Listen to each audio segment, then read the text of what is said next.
everyone, welcome to a fresh new brand episode of Hashtag Unplugged. Today we'll be discussing about innovation and how innovation is literally shaping the logistics industry. And to do so, I have the best person, Mr. Angad, who is the Global Director of Innovation at Aramex. So, Angad, thank you so much for joining us, and I think I'm really looking forward to this conversation. Thank you for having me. I mean, I've seen what you're doing in this video series. Thank you for showcasing logistics. I look forward to talking logistics and innovation with you. It's my pleasure. So, to begin with, honestly, I want to start with you, your experience in the logistics industry, and how are you feeling about just being in the industry? See, I got into this industry by mistake, but my life has come full circle. My grandfather was a courier. Okay. All right, so he used to deliver orders with his cycle when he was younger.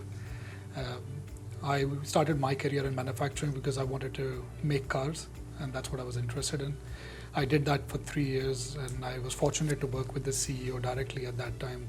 And I got exposure to very high impact projects, and that gave me exposure towards what it takes to do high impact projects at a corporate level, at an enterprise level. Luckily or fortunately at that point of time, Amazon had just entered India, and so they were looking for talent to build in logistics and fulfillment networks.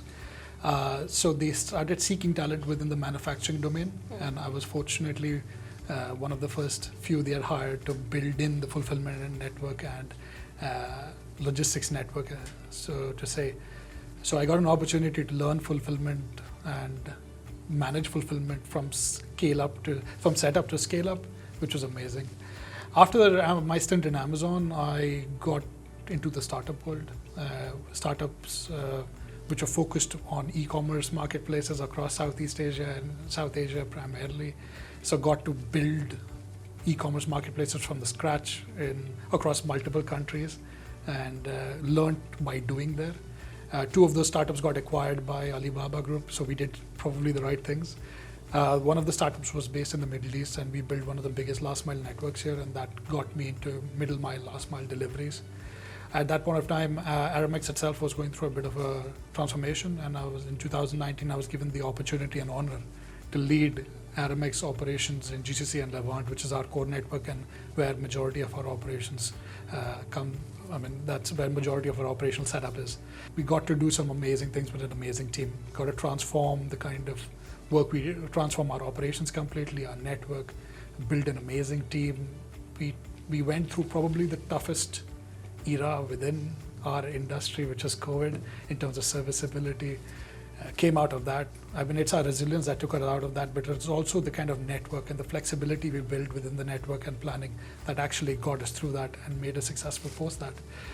In 2021, I got the opportunity to lead innovation, which I'm very passionate about. It's about developing innovation in Aramex means we are developing new products, processes, and building new revenue streams, and that's what I'm doing today. We're having a bit of fun, but we're building for tomorrow, but we're doing it today, so that's what I'm doing now. So you just mentioned innovation is something you really enjoy, and if I ask you to explain innovation in 3 words, how would you describe that? I would say that it has to be planned, it's high impact, and it's accepted. These are 3 words I would use. But then how would you describe disruption and innovation playing a role hand in hand? That's a great question. I think disruption is an output of a well-oiled innovation engine, and I will keep going back to the word engine because, again, automotive is very close to my heart. So I think a well-oiled innovation engine looks at all ideas from internal and external customers. Also looks at problem statements our customers are making, both, again, internal and external customers. And that becomes a set and pool of ideas. These ideas need to be translated into products, programs, and processes. All right. Once you simulate these products, program, processes, and you understand what the kind of impact these can register and where did you actually solve the solution, the problem statements that have been given, that's when you start registering impact. Now in Aramex, for example, the way we look at this is we take these ideas, when you put this in something called a product program pool, we research these ideas thoroughly, and then we actually put them through a funnel. So we classify them based on impact and based on customer priorities, and then we bring these products and processes and programs into the market. Now, we've been successful in deploying close to about 12 products and programs into the market. And these products and programs start with just string impact, and that means disruption. So that's an output of a well-oiled engine. One of the examples of this is our future vehicle program, which is probably quite prominent over the last 6 months. We wanted to define what are the vehicles or what are the ways of moving parcels and cargo tomorrow over air, sea, and land. Like I had said, my grandfather started delivering shipments with a cycle and then he moved to a moped. Today we still use motorcycles and vehicles. We have to progress beyond that. So one of the outputs of that program was, what do we define? So we first started by drones, which is quite exciting, but to actually make drones happen and make drones a part of your operations and part of your customer delivery operations is quite complex. We made it happen in Oman more than a year back, and as a part of our operations today, we delivered shipments. We still do deliver shipments via drones. That progressed towards us looking at now heavier alternatives for moving parcel and cargo, and this is something we're excited to showcase this year and next year. We also wanted to look at land and sea.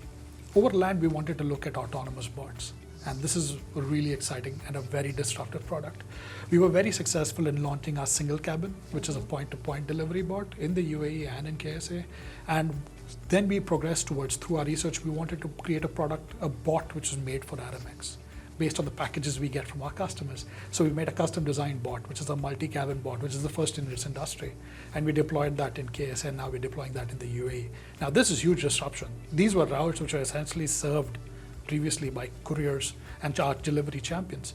Imagine now a champion is going to deliver not a shipment, but is going to deliver a bot to a compound and moves to the next compound to deliver another bot, and the bot progresses to deliver it.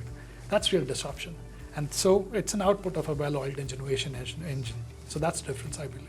That is actually very well if you just explain it in a very simple manner. You know, another thing also that we consider and see is that Middle East right now is in the spotlight. Everyone, wants to be here, wants to work. Does it also open doors for a lot of innovation, a lot of prospects, I would rather say. So looking at the different regional markets that we have, what is your take on that, and how do you see, innovation tapping into each market, but what is the difference in scale, if you could just walk us through that?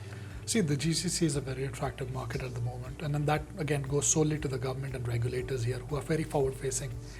Obviously, the governments are very forward-facing and trying to revamp the way we look at cities, the way we look at all industries, and that's happening primarily today in UAE and KSA. Obviously, we've seen a lot happen in the rest of the GCC as well, but primarily in these two markets. Because of these forward-facing regulators, they have created forward-facing regulation. For example, going back to our drone program and bot program, there are regulators that have allowed us to do this and have enabled us to do this. That has enabled us, but that's also enabled our customers to make this happen. And so when you talk about scale, the scale at which we are seeing disruptions happen in the GCC today is unparalleled. We see a lot of our partners who are based in the West asking us for advice on our innovation programs today. We've seen them visit us over the last year because they want to learn more from how we have been able to successfully deploy these products and programs. But again, that solely goes to the regulators allowing us to do so. So yeah, I think innovation at scale is probably best suited to the Middle East at the moment, and we are in the right place at the right time. I'm very lucky to be here.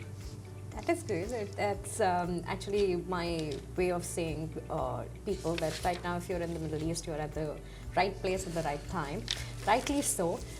Also, the past year with COP28, we saw sustainability a lot more of a hot buzzword, I would say. So how are you deploying innovation to allow sustainable initiatives and sustainable or like a green manner of service deployment across Aramex? It's a great question.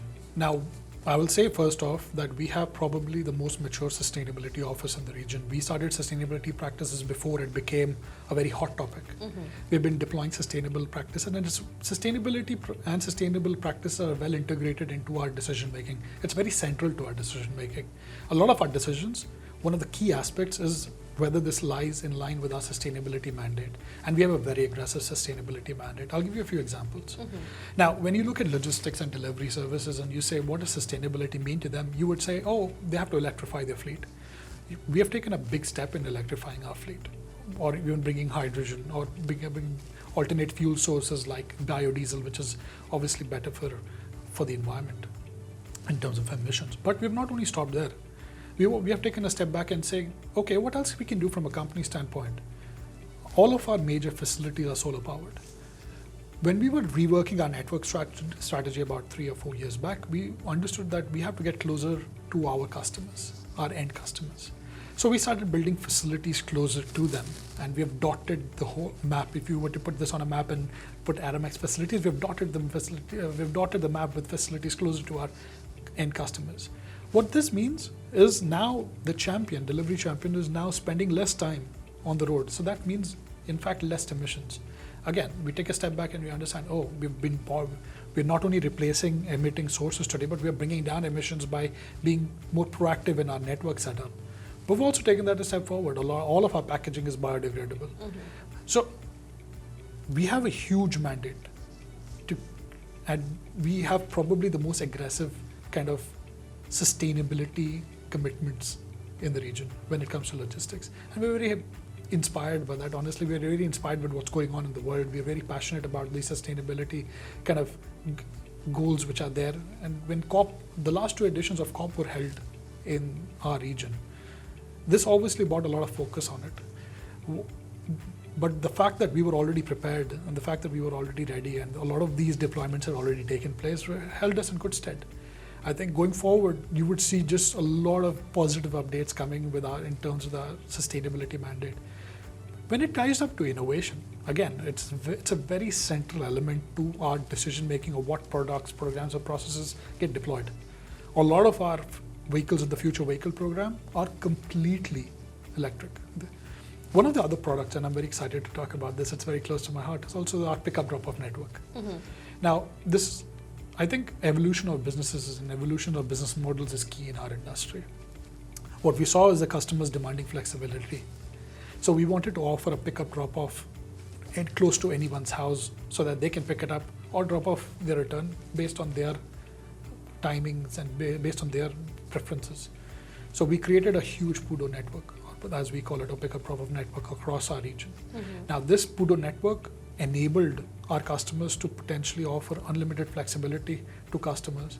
But this is not only a shop in which you can go and collect your shipment, but it could also be a locker. It could also be an agent of ours. What we've tried to do is ensure that we bring in that flexibility. Now, because of this, a PUDO network and a significant chunk of our shipments have moved through that network over the last 4 years. These are emissions which we are not undertaking. Now, we are now dropping multiple shipments at one location rather than going location to location. So again, this has a huge impact on bringing our emissions down. It's very central to when we were thinking, what should our network strategy be? Sustainability played a big role. What is our innovation strategy going to be? Sustainability played a key role in that. So what you also interestingly brought up is customer expectation. Now today, me being a customer right now, and if I'm ordering something, I want it to be delivered maybe by the end of the day or the next day. Now, with those expectations, there are of course some challenges which come into play, and those challenges are not just up to that expectation, but also it leads to whatever you are doing, because at the end of the day, if you are innovating and trying to make that happen, there are going to be challenges. So I want you to talk from that perspective. What are certain challenges that you're currently seeing and how you're looking forward to overcome them? See, when it comes to last mile challenges, I'm going to focus on that because that's where your question points towards. Yeah. At scale, it's very complex to run an operation at scale, and we deliver over 110 million shipments a year. So at scale, it's a very complex operation.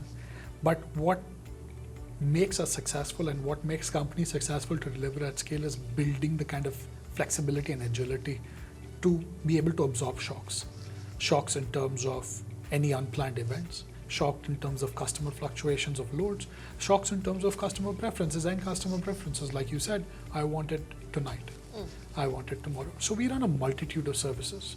So it starts from 1 hour delivery, white glove delivery, which is quite customized, flower deliveries, we run next day deliveries, deferred deliveries. So we have a lot of different deliveries based on what our customer requirements are.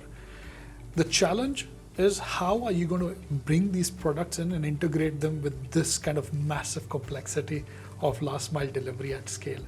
And this is what we do. We use a lot of data. We use a lot of data analytics and data insights to bring in the right decision making. Over the last 3 years, there's been a lot of talk, or over the last 2 years, there's been a lot of talk about AI. We've been looking at how machine learning models can be brought in to optimize our last mile. We look at how to make the right decisions on the last mile in line with customer preferences. So based on our previous interactions with you, we know what your preferences are going to be like. So we're able to forecast and predict what kind of delivery experience that we require to meet those expectations. So again, going back to data and AI play a very critical role in improving that complexity and building that flexibility in that complexity. But that doesn't stop there. We've been able to now, over the last 2 years, incentivize our champions. Our delivery champions were incentivized previously on productivity, as much of the market is. But we've changed that incentive structure. Now it is purely channeled towards customer expectations and customer experience. So our delivery champions are incentivized to provide a great experience. It's not on productivity anymore. It's a major chunk of that is now the customer experience. We've taken it a step forward. We wanted to be able to provide the kind of visibility the customer gets from ordering, say, food. When you order food, you would get to see the courier coming up to you, but it's a point-to-point delivery, which is a little different to what we do. Our deliveries are multiple points to multiple points. So what we are trying to do is we tied up with Google about a year back, and we've tried to provide any customer the kind of visibility that, listen, we've sent a shipment out for delivery. It will be delivered between, say, 12 to 2 p.m. today. And at 12, when we are 5 stops or 4 stops away from you, you will get a live notification of where the courier is. At that point of time, a customer has the option of rescheduling, saying, I won't be available based on my previously scheduled time. I would like it in the evening. And then it goes through a different cycle in which how we plan to get that back in the evening cycle to them. And that's a kind of flexibility we've been able to build by building great rigid systems, but then that's all backed by a lot of great data and a lot of great processes. So these are the challenges we're trying to solve today, but we've got some great solutions which have been running on ground. And we've incentivized our champions to be able to provide and be a reflection of that kind of effort. And it's showing today. To do it at our scale, it's not easy. 110 billion shipments, it's not easy, but we try to make it happen every day. And lastly, I want you to talk about certain innovative trends that you are looking forward in the next couple of years, and where do you see the industry in the next, I would say, 2 years? Our industry is at a tilt point today. Okay, there's a lot going on. If you read, I'm sure you're reading what's going on in the industry on a whole. There's a lot of revamp on business models. There's a revamp on their organizational structure. Again, they're transforming for their customers. They're transforming to enable their customers. And I think that can only be done if you were to build agility within and flexibility within your operating model. Aramex has an advantage here. Our operating model is asset light, so we're quite flexible. It took us through COVID. After COVID, we've been able to handle it. Now we're looking at transforming our services as well to be in line with customer operations, customer requirements. A lot of what's going to happen over the next 2 years in our industry is going to be focused on what customer transformations look like, how you're going to enable customers, but also how you're evolving your own business models internally.